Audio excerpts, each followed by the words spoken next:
3 pessoas na Bíblia que nunca morreram. A primeira, Elias.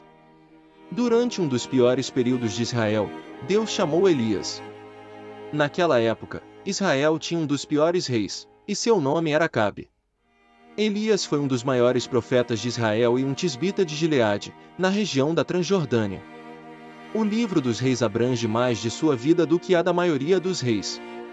Apesar de não haver um livro escrito em sua homenagem, seu encontro com os profetas de Baal no Monte Carmelo tornou muito famoso. O rei Acabe incorporou o idealismo a um sistema que deveria ser guiado pela agenda de Deus, visto que os israelitas eram seu povo. Israel sofreu como resultado de um mau governo. Mas Elias, por outro lado, representava um tipo diferente de domínio. Ele não tinha conexões com o estabelecimento político ou com a família real. Ele tinha capacidade de falar a verdade ao poder terreno sem ser cooptado ou corrompido. Elias era uma pessoa corajosa que falava a verdade, independentemente de quem estivesse no comando. Ele representava um reino completamente diferente, com um propósito muito diferente. Elias parecia ter atingido o auge das aventuras da vida.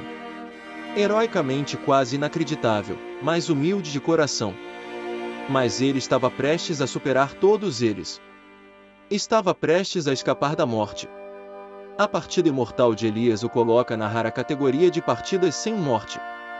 Embora nunca nos seja dito quando ou como Deus fez isso, fica claro pelo contexto que ele informou Elias de sua partida iminente. Deus revelou isso aos filhos dos profetas, bem como a Eliseu, o amigo íntimo do velho profeta e sucessor divinamente escolhido, como veremos, 2 Reis capítulo 2 versículo 1 a 12. Quando o Senhor estava prestes a levar Elias aos céus no redemoinho, Elias e Eliseu estavam a caminho de Gilgal. Chegamos ao último dia de Elias na terra, quando ele será arrebatado num redemoinho. O hebraico aqui também pode ser traduzido como uma rajada. Num momento de vento, num movimento amplo, Elias seria levado embora. E naquele momento ele desapareceria desta terra para a presença de Deus. Agora, Deus não apenas disse a Elias que isso aconteceria e como aconteceria, mas também lhe disse onde aconteceria. Isso explica por que vemos Elias se movendo rapidamente em direção ao Jordão. Ao ler a narrativa, imagine a cena se desenrolando. 2 Reis capítulo 2 versículo 2 a 6. Então Elias disse a Eliseu: "Fique aqui, por favor, pois o Senhor me enviou a Betel." Mas Eliseu respondeu: "Tão certo como vive o Senhor, e tão certo como vives tu, não te deixarei." Então desceram a Betel. Capítulo 1 versículo 12. Quando o Senhor estava prestes a levar Elias aos céus no redemoinho, Elias e Eliseu estavam a caminho de Gilgal. Chegamos ao último dia de Elias na terra, quando ele será arrebatado num redemoinho. O hebraico aqui também pode ser traduzido como uma rajada. Num momento de vento, num movimento amplo, Elias seria levado embora. E naquele momento ele desapareceria desta terra para a presença de Deus. Agora, Deus não apenas disse a Elias que isso aconteceria e como aconteceria, mas também lhe disse onde aconteceria. Isso explica por que vemos Elias se movendo rapidamente em direção ao Jordão. Ao ler a narrativa, imagine a cena se desenrolando. 2 Reis capítulo 2 versículo 2 a 6. Então Elias disse a Eliseu: "Fique aqui, por favor, pois o Senhor me enviou a Betel." Mas Eliseu respondeu: "Tão certo como vive o Senhor, e tão certo como vives tu, não te deixarei." Então desceram a Betel. Os filhos dos profetas que estavam em Betel saíram ao encontro de Eliseu e lhe perguntaram: "Você sabe que o Senhor levará hoje o seu mestre?" Ele respondeu: "Sim, eu sei." "Fique em silêncio." Elias lhe disse: "Eliseu, por favor, fique aqui, pois o Senhor me enviou a Jericó." Mas ele disse: "Tão certo como vive o Senhor e como vives tu, não te deixarei." E partiram para Jericó. Os filhos dos profetas que estavam em Jericó aproximaram-se de Eliseu e lhe perguntaram: "Sabes que o Senhor hoje levará o teu senhor?" E ele respondeu: "Sim, eu sei, não diga isso." Elias lhe disse: "Por favor, fique aqui, pois o Senhor me enviou ao Jordão." Mas ele respondeu: "Tão certo como vive o Senhor e como vives tu, não te deixarei." Então os dois continuaram. Os filhos dos profetas fizeram a mesma pergunta a Eliseu, ambos em Betel: "Você sabe que o Senhor tirará o seu mestre de cima de você hoje?" Eliseu respondeu da mesma forma em ambas as ocasiões: "Sim, eu sei. Agora, por favor, Fique em silêncio. Gilgal foi o ponto de partida. De acordo com Josué 4, Gilgal era o acampamento dos filhos de Israel. E depois de cruzar o Jordão para Canaã, se você se lembra da história bíblica, este era o ponto onde eles ainda estavam seguros. Pouco antes de iniciarem a invasão do território inimigo, Gilgal foi o ponto de partida para a jornada final de Elias. A próxima parada de Elias foi Betel, um lugar de oração. Betel significa casa de Deus. Por fim, Elias foi até o Jordão, que era um lugar de morte. Não apenas a morte física, mas também a morte da própria vida. Eliseu disse a Elias, ao chegar ao Jordão, seu destino final na terra, tão certo como vive o Senhor, não te deixarei. Elias vinha tentando se distanciar de Eliseu desde Gilgal. Acredito que ele não estava tentando se livrar de Eliseu, mas sim testando seu próximo companheiro, seu futuro sucessor escolhido por Deus. Quando os dois homens estavam às margens do Jordão, a cena mudou abruptamente. Agora vem o evento milagroso. Segundo Reis capítulo 2 versículo 7:1050. Alguns homens dentre os filhos dos profetas também foram e ficaram à distância, enquanto os dois estavam junto ao Jordão. Elias pegou sua capa, enrolou-a e feriu as águas, que se dividiam para um lado e para o outro, de modo que ambos atravessaram em terra seca. E quando eles atravessaram, Elias disse a Eliseu, peça-me o que eu quero fazer por você antes que eu seja tirado de você. E Eliseu disse, por favor, que haja uma porção dobrada do seu espírito sobre mim. Elias respondeu, você pediu por uma coisa difícil. No entanto, se você me vir quando eu estiver sendo tirado de você, assim será para você, mas se não, não será assim. Isso é semelhante ao milagre que aconteceu séculos atrás, quando Deus milagrosamente abriu o Mar Vermelho, permitindo que Moisés e os filhos de Israel cruzassem em terra seca.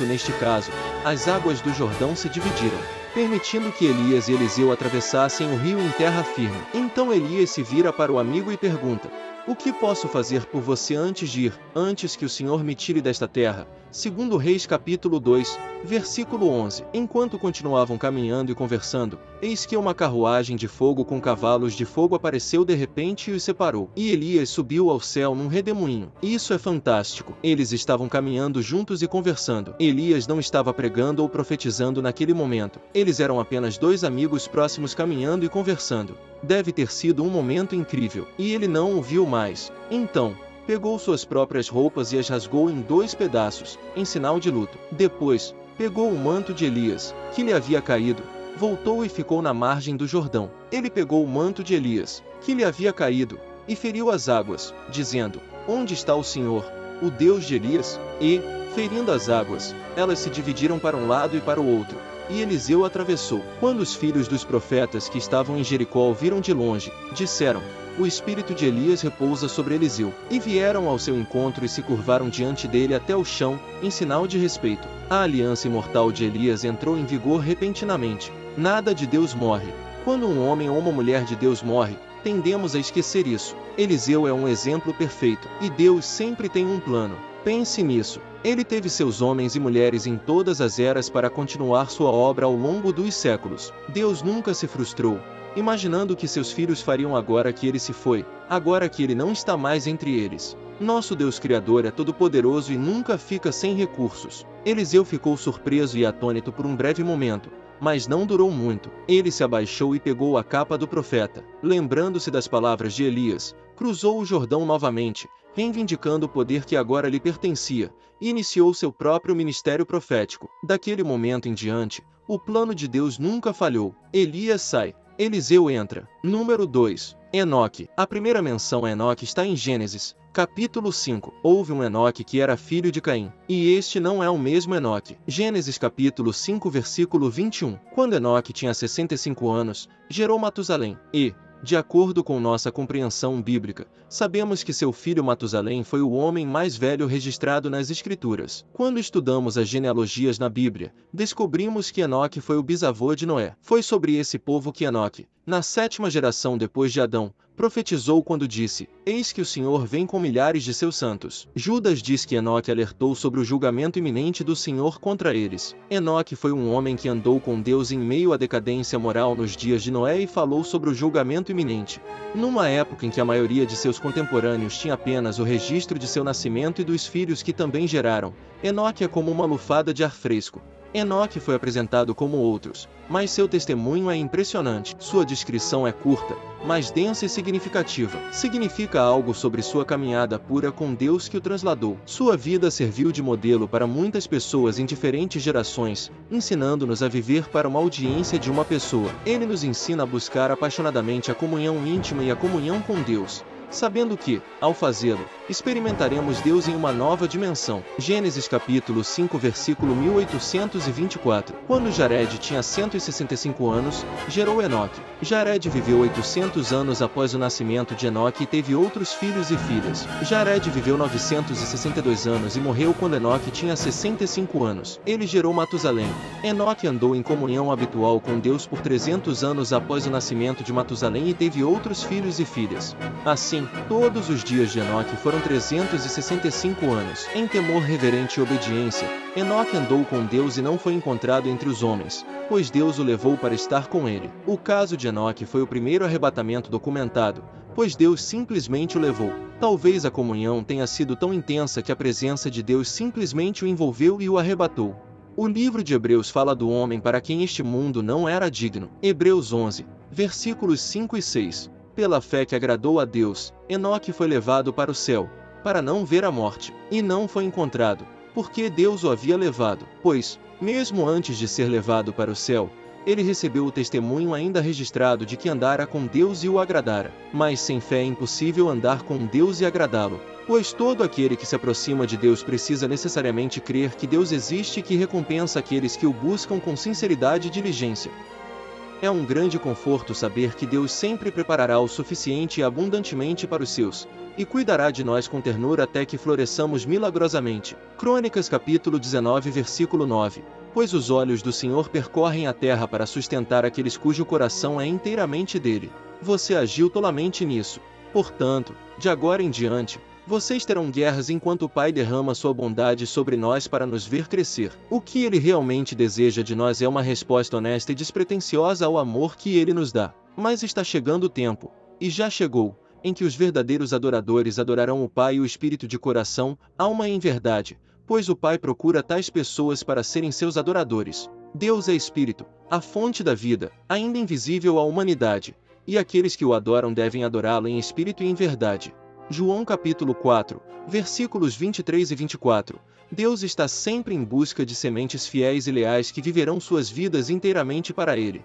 Esses são os vasos por meio dos quais Ele pode verdadeiramente usar e manifestar sua glória. Enoque, segundo as Escrituras, não compartilhou o destino de Adão e dos demais descendentes. Ele não morreu. Enoque é usado como exemplo de arrebatamento no Novo Testamento.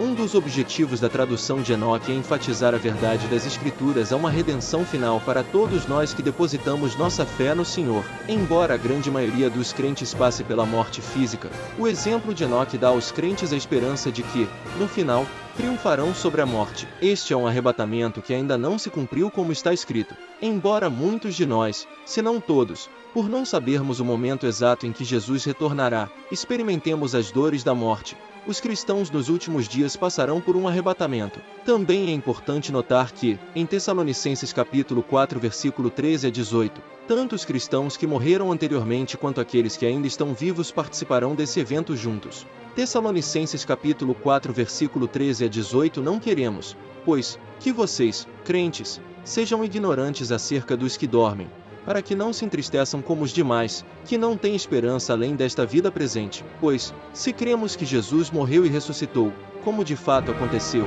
assim também Deus, ressuscitando-os dentre os mortos, tornará a trazer, juntamente com ele, os crentes que dormiram em Jesus. Pois vos dizemos isto pela palavra do Senhor, que nós, os vivos, os que ficarmos para a vinda do Senhor, de modo algum precederemos os que dormem na morte. Pois o próprio Senhor descerá do céu com voz de comando, a voz do arcanjo, e ao som da trombeta de Deus, e os mortos em Cristo ressuscitarão primeiro. Depois nós, os vivos, que ficarmos na terra, seremos arrebatados juntamente com eles, os ressuscitados nas nuvens, para o encontro do Senhor nos ares, e assim estaremos para sempre com o Senhor. Portanto, consolem-se e encorajem-se uns aos outros com estas palavras sobre o nosso reencontro com os crentes que morreram. Assim, em ambos os casos, vivenciaremos o arrebatamento. Naquele momento, Como Enoque, os cristãos serão arrebatados no ar. Portanto, uma das razões para traduzir Enoque é que ele prenuncia uma geração inteira de crentes que não experimentarão a morte.